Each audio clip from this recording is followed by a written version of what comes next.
ان کی طرف ان کے رب نے کہ ہم ضرور ہلاک کریں گے کافروں کو۔ سورہ ابراہیم کی آیت نمبر 13 ہے یہ۔ یہاں ہم اس گفتگو کو آگے بڑھاتے ہیں جو رسولوں اور منکرین کے درمیان ازل سے ہوتی آئی ہے، اور کہا کافروں نے اپنے رسولوں سے، مگر پہلے یاد کریں کہ یہ جو باتیں آگے بیان کی جا رہی ہیں یہ کیوں کہی تھی کافروں نے؟ یہ انہوں نے رسولوں کی دعوت اور تبلیغ کی ساری باتوں کے جواب میں کہی تھی۔ اور کیا تھی رسولوں کی تبلیغ؟ کہ ہم تمہارے جیسے بندے ہی ہیں، بس ہم پہ وحی آتی ہے، ہم اللہ کے اذن کے بغیر کوئی دلیل نہیں لا سکتے، اور اللہ پہ ہی توکل کرنا چاہیے مومنوں کو، اور یہ کہ اللہ نے ہمیں ہماری راہیں دکھا دی ہیں، ہم تمہاری دی گئی اذیت پر صبر کریں گے، اور ضرور توکل کرنا چاہیے اہل توکل کو اللہ پہ۔ جواب میں کافروں نے کیا کہا؟ لَنُخْرِجَنَّكُم مِّنْ أَرْضِنَا، ہم نکال دیں گے ضرور تمہیں اپنی زمین، اپنے علاقے سے، أَوْ لَتَعُودُنَّ فِي مِلَّتِنَا، یا تم واپس آ جاؤ ہماری ملت پہ۔ اس کے جواب میں اللہ تعالیٰ نے کیا فرمائے؟ فَأَوْحَىٰ إِلَيْهِمْ رَبُّهُمْ، بس وہی کی ان کی طرف ان کے رب نے، لَنُهْلِكَنَّ الظَّالِمِينَ، کہ ہم ضرور ہلاک کر دیں گے ظالموں کو۔ آپ کو ساری گفتگو میں ان تمام آیات میں سب سے زیادہ کیا چیز کامن نظر آ رہی ہے، جو بار بار دہرائی جا رہی ہے، بار بار ریپیٹ ہو رہی ہے ان آیت کے اندر؟ جو چیز سب سے زیادہ ہمیں ہٹ کری نا وہ کیا ہے؟ وہ ہے لام۔ آپ غور کریں تو اس سے پچھلی آیت میں بھی سب میں لام، یعنی لام التوکید جو ہے وہ بہت زیادہ استعمال کیا گیا ہے، اکثر فعل کے ساتھ، ٹھیک ہے؟ لام، لَتَعُودُنَّ، لَنُهْلِكَنَّ، لَنَصْبِرَنَّ، سب میں یہ جو لام ہے یہ ایکسٹرا لام ہے، اور یہ لام التوکید کہلاتے ہیں، جیسے میں نے پہلے بھی پڑھا تھا کہ فعل سے پہلے جب ہم لام لگاتے ہیں تو اس کا مطلب ہو جاتا ہے کہ ضرور، یا لازم ہے، ضروری ہے، یہ چاہیے ہے۔ پہلے انبیاء نے کیا فرمایا تھا کہ مومنوں کو چاہیے کہ وہ اللہ پہ ہی توکل کریں، اور پھر فرمایا کہ ہم ضرور صبر کریں گے تمہاری اذیت پر، یعنی ان سب میں لام لگ رہا ہے۔ اور پھر کافروں نے کہا کہ ہم ضرور نکال دیں گے تمہیں اپنی زمین سے، ان سب میں اب نوٹ کریں تو ہمیں لام آیا ہے، یہ حرف بار بار آ رہا ہے، انبیاء نے بھی یہ حرف استعمال کیا، منکرین نے بھی، اور اللہ تعالیٰ نے بھی۔ یہ ساری باتیں ایک طرف، سارا تدبر ہم ایک طرف رکھیں، آپ کو قرآن کریم سے زیادہ خوبصورت کتاب کبھی نہیں ملی ہوگی جس کے ایک ایک حرف میں اتنی حکمت چھپی ہو۔ اس ایک حرف نے اس ساری بات کو ایک پیرائے میں باندھ دیا ہے، اور ہم نے یہاں پہ اس ایک حرف کی اہمیت سمجھنی ہے۔ یہ جو لام لَنُخْرِجَنَّكُم میں آیا، لَتَعُودُنَّ میں آیا، لَنَصْبِرَنَّ میں پہلے گزرا، لَنُهْلِكَنَّ میں آیا، ٹھیک ہے، اور اس سے پہلے کی آیت میں بھی گزرا ہے۔ یہ لام کس لیے آتا ہے؟ زور دینے کے لیے، اپنے ارادے کی مضبوطی بتانے کے لیے۔ منکرین نے اپنے ارادوں کی مضبوطی بتائی اس حرف سے، انبیاء نے بھی اسی کو استعمال کیا، اللہ تعالیٰ نے بھی کہا کہ ہاں بالکل میں یہ کام کروں گا، ضرور کروں گا۔ پہلے یہ حرف انبیاء نے استعمال کیا کہ ہم ضرور تمہاری دی گئی اذیت پر صبر کریں گے، پھر منکرین اور پھر اللہ تعالیٰ نے۔ جب آپ تبلیغ کرنے نکلتی ہیں یا اللہ کے دین پہ چلتی ہیں تو آپ کا ارادہ اتنا پختہ کیوں نہیں ہوتا جتنا پختہ یہ ایک حرف لام ہے؟ ہم سب اپنے دین پہ اتنی جلدی شک میں کیوں پڑ جاتے ہیں؟ اپنے اللہ کے احکام پہ ڈنکے کی چوٹ پہ عمل کرنے سے گھبراتے کیوں ہیں؟ منکرین غلط ہو کہ اتنے کانفیڈنس سے دنیا پہ چھائے ہوئے ہیں، دیکھا ہے نا کتنے کانفیڈنس سے جھوٹ بولتے ہیں، کتنی کانفیڈنس سے کتنی غلط باتوں کو ہمارے درمیان پھیلا دیتے ہیں۔ تو ہم درست ہو کے کیوں اسی اعتماد سے اپنے دین پہ عمل کیوں نہیں کر سکتے؟ ہمارے ارادے سے لام کہاں غائب ہو گیا ہے؟ اور اس لام کو اپنے ارادے میں لانے کا فائدہ کیا ہے؟ کیا اس سے دین پہ چلنا آسان ہو جائے گا؟ نہیں۔ جب دین کا پیغمبر اسلام کو استعمال کرتے ہوئے اپنے ارادے کی مضبوطی ظاہر کرتے ہیں اور کہتے ہیں کہ بھئی جو بھی ہو جائے میں نے تو اللہ کا حکم ہر حال میں ماننا ہے، تو کیا ان کے لیے حالات آسان ہو جاتے ہیں؟ آسانی کا وعدہ کسی نے نہیں کیا، تنگی کے ساتھ آسانی کا وعدہ کیا گیا ہے۔ اس کے بعد آپ کے دین میں مشکلات پیدا کرنے والوں کا ارادہ بھی پختہ ہو جاتا ہے، وہ بھی اسی نام کو استعمال کرنے لگتے ہیں، لیکن اس سے ہوتا کیا ہے؟ اس دفعہ ان کو جواب اللہ کی طرف سے ملتا ہے۔ اس دفعہ اللہ اسی حرف لام کو استعمال کر کے فرماتا ہے کہ وہ ان ظالموں کو ضرور ہلاک کر دے گا، اور وہ ان کے بعد آپ کو اس زمین میں ضرور آباد کرے گا۔ اور یہ جواب اللہ تعالیٰ ان کو نہیں دیتا، یہ آپ کو دیا جاتا ہے، آپ کے دل پہ تسلی کی طرح اتارا جاتا ہے۔ ساتھ سے اس بات کو یاد رکھیں کہ اللہ کے احکامات کو پورے کا پورا ماننا ہے، اسی پختہ ارادے کے ساتھ جس سے منکرین آپ کے دین کو جھٹلاتے ہیں۔ خود کو ان سے زیادہ پر اعتماد رکھیں، اور ذرا ذرا سی بات اپنے دین کو ڈیفینڈ کرنا یا ایکسپلینیشن میں نہ چلے جائیں کریں، اور شک میں نہ پڑ جائیں کہ فلاں حکم ایسا کیوں ہے، اس کی کیا مصلحت ہے۔ بات سمجھ میں آئے یا نہ آئے، یقین نہیں چھوڑنا ہے، اللہ کا حکم ہے تو بالکل حق ہے، ہم نے اس کو ماننا ہے، اور اگر نہیں مانا جاتا ہم سے تب بھی حکم تو درست ہے، ہم ہی غلطی پر ہیں، حکم میں شک نہیں کرنا۔ اب اس آیت کے لفظ بلس پڑھتے ہیں۔ وقال الذین کفروا، اور کہا کافروں نے جنہوں نے کفر کیا، لرسلہم اپنے رسولوں کو، لنخرجنکم من ارضنا کہ ضرور ہم نکالیں گے تمہیں اپنی زمین سے۔ لام یہاں پہ استعمال ہوا ہے ضرور کے لیے، نخرجنکم کا مطلب ہے ہم تمہیں خارج کر دیں گے، نخرجنکم۔ اب یہ نا اس کے اندر ایکسٹرا بہت سارے ورڈس ہیں، جس کا روٹ ورڈ ہے وہ کیا ہے؟ خرجہ ہے، اور خراجہ ہم پہلے بھی پڑھ چکے ہیں۔ خراجہ کا ایک مطلب بیج کا پودا بن کے کھل کے باہر نکلنا بھی ہے، اس کا مطلب کاشتکاری بھی ہے، اور اسے ایک معنی کسی کو اس کے علاقے سے باہر نکالنا بھی ہے، یعنی علاقہ چھوڑ کے ایگزٹ کرنا۔ کیا کہتے ہیں کفار؟ ہم ضرور نکال دیں گے تمہیں اپنی زمین سے، لتعودن فی ملتنا، یا تم لوٹ آؤ ہماری ملت میں۔ لتعودن کو دیکھتے ہیں، لتعودن کا ورڈ نکلا ہے عودن سے۔ عود کہتے ہیں چھڑی کو یا ڈنڈے کو، درخت کی ٹہنی کو۔ جب ہم جنگل میں راستہ بھول جائیں تو اپنے ارد گرد مانوس ہونے کے لیے مٹی اور جھاڑیوں کو ہٹانے کے لیے چھڑی استعمال کرتے ہیں نا، اور چھڑی سے راستہ تلاش کرتے واپس بھی چلے جاتے ہیں۔ تو یوں عود کا مطلب ہوتا ہے اپنے ارد گرد سے مانوس ہونا، کسی چیز کی عادت ڈالنا۔ اسی سے عودن سے ہی عادت کا لفظ بھی نکلا ہے، عادت عربی کا ہی ورڈ ہے۔ آپ جنگل میں راستہ تلاش کرتے ہوئے بار بار چھڑی اپنے آگے زمین پہ رکھتے ہیں، اسی سے عود کا ایک اور مطلب کیا نکلتا ہے؟ دہرانا، ریپیٹ کرنا۔ اعادہ، یاد ہے نا ہم لوگ اردو کے پیپرز میں لکھا کرتے تھے اعادہ، مطلب پیپر سے پہلے جو اعادہ ہوتا تھا، ریویژن ہوتی تھی، ہماری ٹیچر بورڈ پہ لکھتی تھی اعادہ، تو یہ بھی اسی سے نکلا ہے، ٹھیک ہے۔ اور چھڑی کے جنگل میں چھڑی کے ذریعے سے راستہ ہم کیوں تلاش کر رہے ہوتے تھے؟ واپس جانے کے لیے۔ تو اسی سے عود کا سب سے کامن ورڈ ہے جو بہت زیادہ یوز ہوتا ہے، وہ ہے واپس جانا، اپنی پرانی عادت پہ واپس چلے جانا، مڑ جانا۔ اب آپ کو یہ یاد رہے گا عود کا مطلب۔ اس سے آپ کو اتنے سال پہلے سے کبھی معلوم ہوا کہ عادت کا لفظ چھڑی سے نکلا، اسی لیے انگلش میں کہتے ہیں نا اسٹک ٹو ہیبٹس۔ دیکھا جائے تو اسٹک اور عادت ایک ہی چیز ہے۔ سو کفار کہتے ہیں کہ ہم تمہیں نکال دیں گے اگر تم واپس نہ آ گئے ہماری ملت پر۔ اب ملت کیا ہوتا ہے؟ ترجمے میں اس کا مطلب مذہب یا ملت یا نظریہ کر دیا جاتا ہے، لیکن یہ تو مزہ ہے قرآن کو اس کے لفظی اور اصطلاحی معنی میں پڑھنے کا۔ جب ہم اس کا تعاقب کر دیں گے تو دیکھتے ہیں کہ ملت کا لفظ نکلا ہے مللا سے، یعنی اس میں دو لام ہے، یا پھر اس کو لام ایسے لکھتے ہیں ملا، ٹھیک ہے۔ گرم راکھ، ملا کیا ہوتا ہے؟ گرم راکھ، آگ کی تپش، وہ کھانا جو گرم راکھ یعنی کوئلوں پہ پکایا جائے۔ کوئلوں پہ آپ نے کھانا پکتے دیکھا ہوگا نا، آج کل تو باربیکیو بڑے کامن ہے۔ اس میں سے کیا ہوتا ہے؟ بار بار چنگاریاں نکلتی ہیں۔ اب گیس نہیں کر سکتی کہ کہاں سے چنگاری نکلے گی، بس وہ سلگتے رہتے ہیں اور کبھی کہیں سے اور کبھی کہیں سے وہ چنگاری چھوڑتے ہیں۔ اسی سے ملا کا ایک اور معنی نکلتا ہے کہ کسی کا بور ہونا اور بور ہو کے بے چین ہو جانا۔ کہتے ہیں کہ ملت لفظ اسی سے نکلا ہے، لیکن یہ بھی کہا جاتا ہے کہ ایرامک زبان کا لفظ ہے، اور اس کا وہاں پہ اس میں ایرامک زبان کا اگر لفظ ہے یہ تو اس کا مطلب عقیدہ یا مذہب یا نظریہ بھی ہو سکتا ہے۔ اب گرم راکھ، بے چینی اور دین، ان تینوں میں جو کامن چیز ہے وہ کیا ہے؟ کہ انسان کی ملت وہ چنگاری ہوتی ہے جو آپ کے اندر سلگتی رہتی ہے، یا آپ کو کبھی چین نہیں لینے دیتی۔ آپ خود کو جتنا کسی دوسرے کے رنگ میں ڈھالنے کی کوشش کریں، جس راکھ سے آپ اٹھے تھے اس کی چنگاریاں آپ کے اندر ضرور سلگیں گی۔ جس طریقے پہ آپ کے ماں باپ نے آپ کو بڑا کیا تھا وہ ضرور اپنا رنگ دکھائے گا۔ سو کافر یہ چاہتے ہیں کہ آپ ان کے طریقے پہ واپس آ جائیں، ان کی راکھ میں خود کو داغدار کر لیں، ورنہ وہ آپ کو اپنی ڈومین سے نکال دیں گے۔ ملت کیا ہے؟ یہ ڈومین ہے۔ جب آپ دین پہ چلنے لگتے ہیں اور دین کا کوئی ایسا حکم کھلا ماننے لگتے ہیں جس کو مانتے ہوئے سمپل ورڈز میں آج کل کے نوجوانوں کو بڑی تکلیف ہوتی ہے، تو اس پر تنقید شروع ہو جاتی ہے۔ اور یہ تنقید کوئی ابو جہل یا مکہ کے کفار نہیں کر رہے ہوتے، یہ آپ کے ارد گرد کے مسلمان ہی کر رہے ہوتے ہیں۔ وہ اپنی باتوں سے آپ کے دین پر چلنا مشکل بنا دیتے ہیں، اور جب آپ ان کی دی گئی اذیت پہ صبر کرنے کا ارادہ کر لیتے ہیں تو وہ اپنے عمل سے، ضروری نہیں ہے کہ زبان سے، ہاں بسا اوقات کچھ لوگ زیادہ وہ ہوں تو وہ زبان سے بھی کہتے ہیں، ورنہ وہ اپنے عمل سے آپ کو یہ احساس دلاتے ہیں کہ اگر آپ نے ان سے مختلف طریقہ اختیار کیا تو وہ آپ کو ہی اپنی ڈومین سے نکال دیں گے اور وہ آپ کو اپنے سوشل سرکل سے آؤٹ کر دیں گے۔ ہم میں سے کتنے ہی لوگ ایسے ہیں نا جو دین پہ اس لیے نہیں چلتے کیونکہ وہ ہمیں یہ خوف ہوتا ہے کہ جن دوستوں یا رشتہ داروں میں اٹھتے بیٹھتے ہیں وہ لوگ ہم سے دور چلے جائیں گے، وہ ہمیں اپروو نہیں کریں گے اور ہم اکیلے رہ جائیں گے، ہم اپنی ہی زمین سے نکال دی جائیں گے نا ایک دوسرے معنوں میں۔ دیکھا جائے تو ایسے ہی ہوتا ہے۔ خاص طور پہ دیکھیں آپ نے نوٹ کیا ہوگا کہ جو خواتین شرعی پردہ کرنا شروع کرتی تو ایسے ہی اکیلے رہ جاتے ہیں، وہ عموماً جو ہے وہ لوگوں نے ایکسیپٹ نہیں کر رہے ہوتے، وہ ہر ایونٹس میں اور اپنے گھروں میں بھی بسا اوقات اپنے آپ کو تنہا فیل کرتی ہیں۔ تو یاد رکھیں، دیکھیں رسول اپنے ہی علاقوں میں بھیجے گئے تھے نا، اگر وہ کفار کی زمین تھی تو وہ رسولوں کی بھی اتنی ہی تھی۔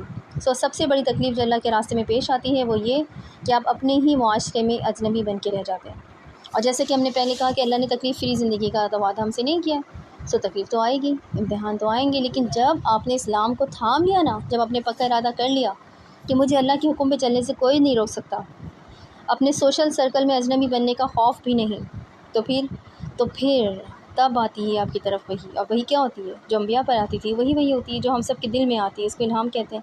مطلب دونوں کا ایک ہی ہے، یعنی اللہ کی طرف سے اشارہ ملنا، اور دونوں کا فرشتہ لاتا ہے، اور وحی کا مطلب ہے سرگوشی، خفیہ پیغام، اشارہ دینا، حکم دینا۔ یہ ہم سب پہ بھی نازل ہوتی ہے، جیسے قرآن میں ہے کہ موسیٰ علیہ السلام کی ماں پہ نازل ہوئی، یا شہید کی مکھی کی طرف نازل ہوئی، یہ الہام کی صورت میں ہوتی ہے، جسے فرشتہ آپ کے کان میں سرگوشی کرتا ہے۔ ایک دم سے آپ کو کوئی خیال آتا ہے اور آپ اپنا فیصلہ بدل دیتے ہیں۔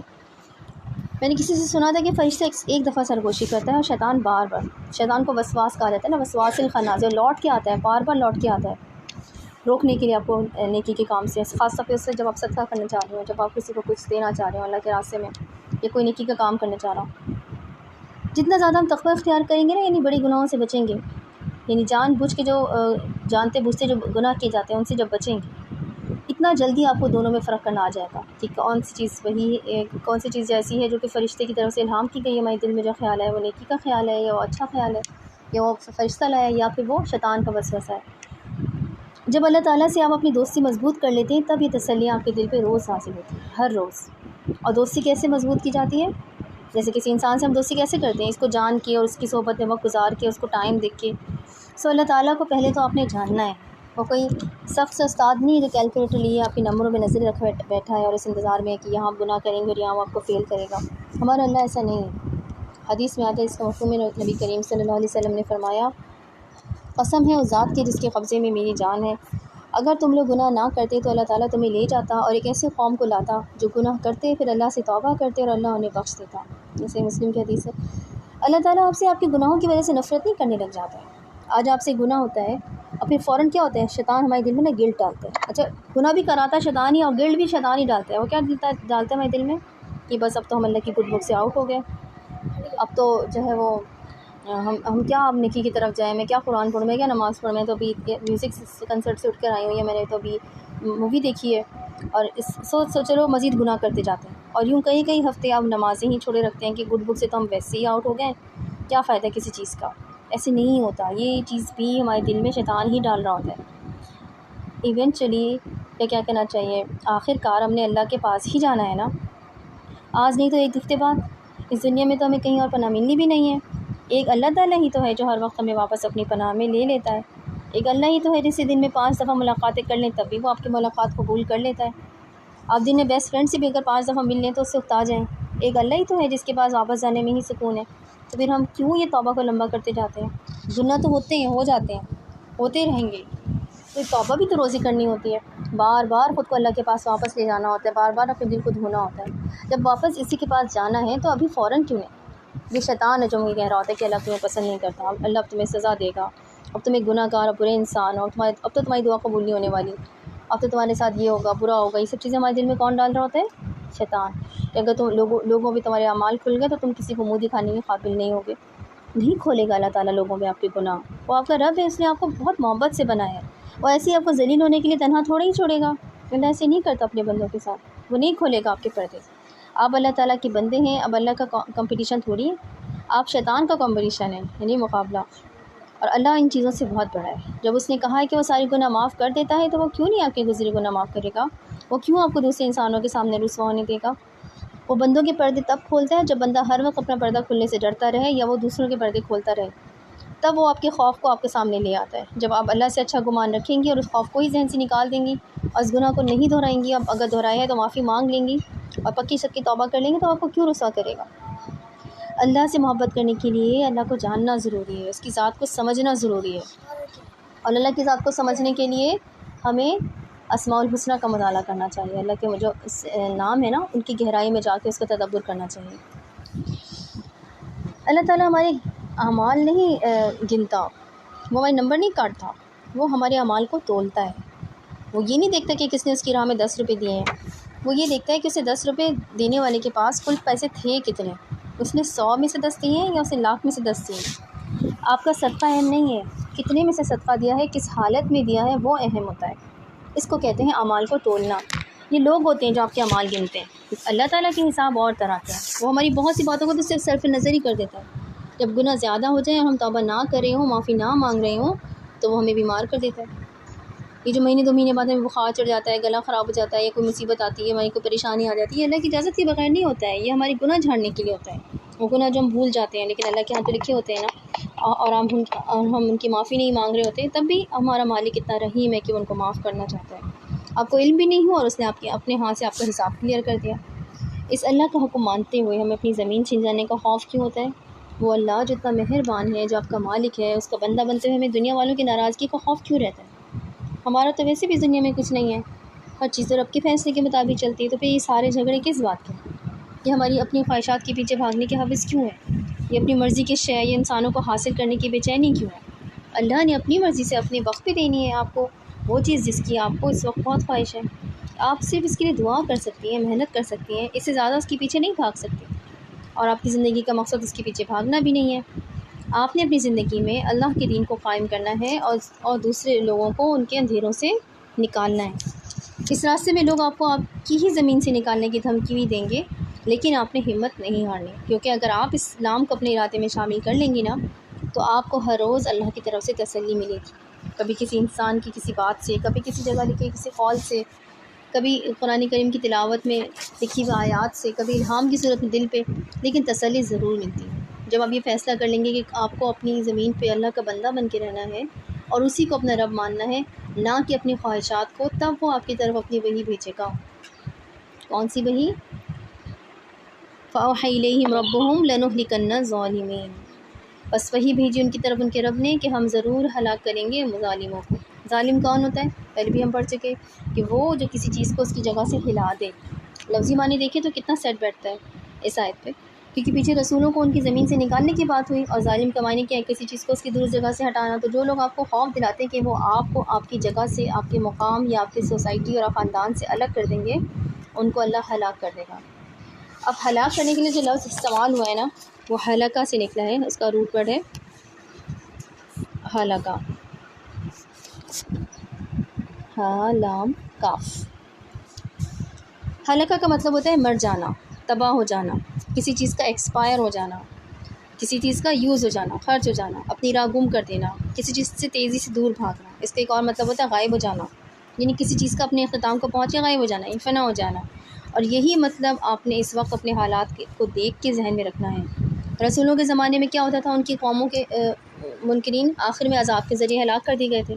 آپ کے زمانے میں آپ کے منکرین، جو آپ کے اپنے مسلمان بہن بھائی ہی بندے رشتہ دار پڑوسی ہی ہوتے ہیں نا، یہاں ان کی ہلاکت کی بات کو اگر آپ اپنی زندگی میں اپلائی کریں تو ایسا نہیں ہے کہ آپ کی جو مخالفت کرے گا، گویا آپ کی پردے کی مخالفت کر رہا ہے یا آپ کے دین کی کسی بات کی مخالفت کر رہا ہے تو اس سے بجلی گرے گی اور وہ مر جائے گا، ایسا نہیں ہوتا، ایسا نہیں ہوگا، بلکہ اس کی ساری توانائی جو آپ کی مخالفت پہ وہ لگا رہا ہے نا، وہ ایک دن توانائی خرچ ہو جائے گی، اس کی مزاحمت اپنے اختتام کو پہنچ جائے گی، وہ آپ کی زندگی میں اتنا بے معنی ہو جائے گا کہ آہستہ آہستہ غائب ہی ہو جائے گا۔ آج سے چند سال پہلے کی لائف کو سوچیں، جو لوگ آپ کی کسی کام میں مخالفت کرتے تھے، آپ کا کوئی ایسا کام جو خالص دین کا کام تھا یا وہ اچھا کام تھا، کہاں ہیں وہ اب؟ نظر آتے ہیں کہ وہ سب غائب ہو گئے نا، جو ہماری مخالفت کیا کرتے تھے۔ ایسے ہی جو لوگ اب آپ کو عزت دیتے ہیں، ان کی باتوں کی وجہ سے موڈ نہیں خراب کرنا اپنا، ان کی باتوں کی وجہ سے اپنا دین نہیں چھوڑنا، اپنے اچھے کام کو نہیں چھوڑنا، اپنے باپ ابراہیم علیہ السلام کی ملت نہیں چھوڑنی۔ وہ اپنے رب کے وفادار تھے، ان کو ان کے رب نے اپنے ہر امتحان میں کامیاب پایا تھا۔ جب انہوں نے ایک اللہ ہونے کا اقرار کیا تھا کہ میں اس رب کی عبادت کرتا، تو ان کو ان کے اپنے والد نے سب سے پہلے نکالا تھا گھر سے نا، اور اس کے بعد پھر بادشاہ، سارے لوگ، سب لوگوں نے مل کے کیا کیا تھا؟ ان کو آگ میں ڈال دیا تھا نا۔ لیکن کیا انہوں نے چھوڑ دیا تھا اللہ کے دین کو؟ کیا وہ گھبرا گئے تھے؟ انہوں نے ایسا کچھ نہیں کیا تھا، وہ بڑے وفادار تھے۔ ان کے مخالفین ایسے غائب ہوئے کہ آج 3 بڑے ادیان، اسلام، جو عیسائیت اور یہودیت، یہ سب ان کو کیا کہتے ہیں؟ اپنا اپنا پیغمبر مانتے ہیں نا۔ کسی کی باتوں کی وجہ سے اپنے باپ کی ملت نہیں چھوڑنی ہمیں۔ یہ باتیں کرنے والے آہستہ آہستہ ہماری زندگیوں سے فیز آؤٹ ہو جائیں گے، کوئی آپ کو آپ کی زمین سے نہیں نکال سکتا، جو اللہ تعالیٰ اسی زمین میں آپ کو واپس بسائے گا اور اس کا کنٹرول آپ کے ہاتھ میں دے گا۔ وہ وقت ضرور آئے گا، بس آپ نے اپنے رب کا بندہ بننا سیکھنا ہے۔ انشاءاللہ نیکسٹ آیت پھر ہم جو ہے نا وہ نیکسٹ کلاس میں پڑھیں گے، تھوڑی سی جو لمبی ہے۔ آج کا سبق یہ تک، کوئی کوشچن آپ پوچھنا چاہتی ہیں؟ حضرت ابراہیم علیہ السلام کے جو والد تھے وہ مسلمان تو نہیں تھے نا، وہ تو بتوں کی پوجا کیا کرتے تھے وہ لوگ۔ ان کے جو والد تھے ان کا نام تھا آزر، اور وہ بت بنایا کرتے تھے، آئیڈلس۔ اور اچھا، پھر انہوں نے اپنے والد سے کہا تھا نا کہ آپ یہ کیوں، اور یہ اپنے ہاتھوں سے بناتے ہیں، آپ پھر اسی کو پوچھتے ہیں۔ پوری لمبی اسٹوری ہے۔ اب دیکھیے ان کے اپنے والد، جن کے گھر میں جو ہے وہ بتوں کو، یعنی خدا کو بنایا جا رہا ہے، اور جہاں پہ نا ہمارے معاشرے میں بھی جہاں پہ جو دین سے لوگ ہوتے ہیں نا کنیکٹڈ ہوتے ہیں، ان کو بہت عزت دی جاتی ہے۔ تو ان کے جو باپ تھے نا آزر، ان کو بھی بہت عزت ملتی تھی معاشرے میں، بڑا مقام تھا کہ بھائی یہاں سے یہ تو وہ بناتے ہیں، بت بناتے ہیں جن کی ہم پوجا کرتے ہیں۔ اور ان کے اپنے ہی بیٹے نے جب اس کے خلاف بولنا شروع کیا تو ان کے باپ کو تو بہت زیادہ ٹھوکر لگی تھی کہ مطلب یہ کیا، یہ لوگ مجھے اتنی عزت دے رہے ہیں اور یہ مجھے اس طرح کہہ رہا ہے۔